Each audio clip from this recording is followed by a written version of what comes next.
Caros amigos, bem-vindos a mais um episódio de Hoje no Mundo Militar. Neste vídeo falaremos sobre a perda do primeiro caça F-16 ucraniano na guerra, como ocorreu essa perda e por que está longe de ser a última.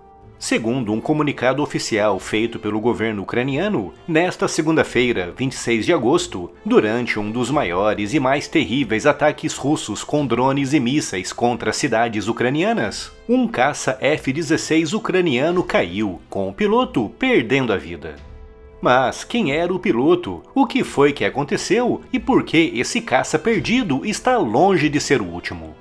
O piloto do caça era o tenente-coronel Alexei Mays, indicativo Moonfish, que era já conhecido nos Estados Unidos por ter visitado o país em junho de 2022 para pressionar os congressistas e senadores norte-americanos a liberar o fornecimento de caças para a defesa ucraniana.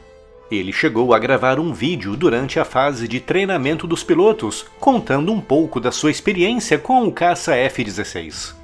Apesar dos seus 30 anos, era um piloto muito experiente, assumindo o comando de um esquadrão de caças MiG-29 durante a invasão russa.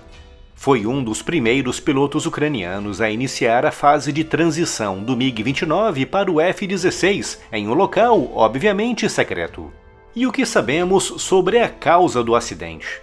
Por enquanto, as informações são escassas, com o governo ucraniano anunciando que ainda estão investigando. Mas há duas hipóteses principais em cima da mesa, com a primeira referindo que o caça teria sido abatido por um míssil antiaéreo Patriot devido a falhas de comunicação entre as várias equipes.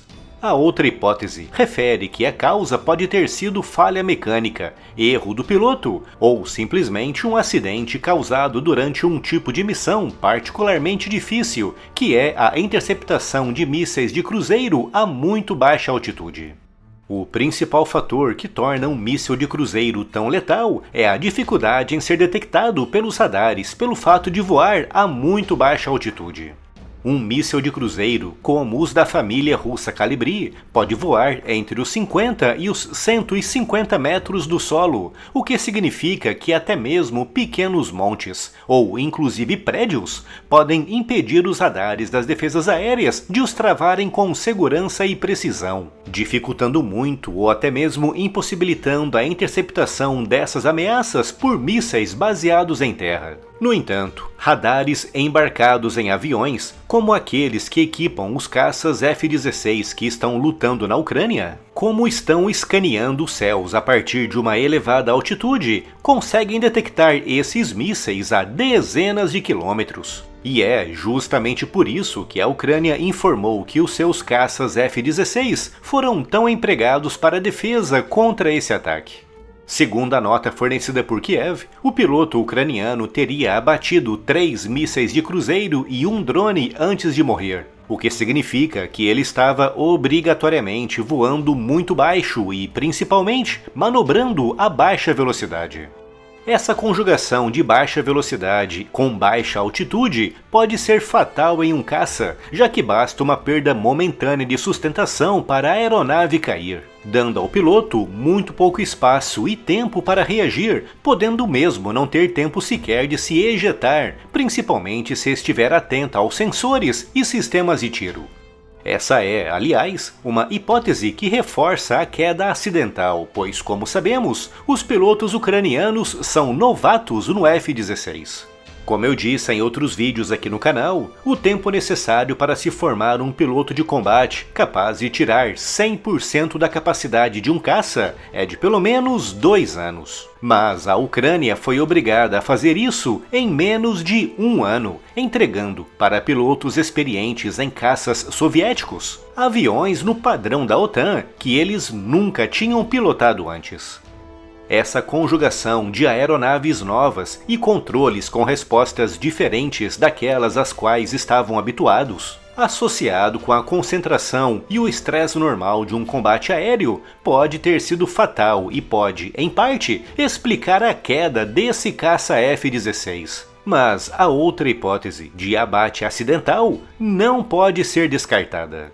Hoje, a Ucrânia é o país com o maior número de defesas aéreas no mundo, com centenas de baterias espalhadas pelo seu território. E naquela segunda-feira, 26 de agosto, todas essas baterias estavam em alerta máximo, pois eles sabiam que estavam diante do maior ataque aéreo russo na guerra.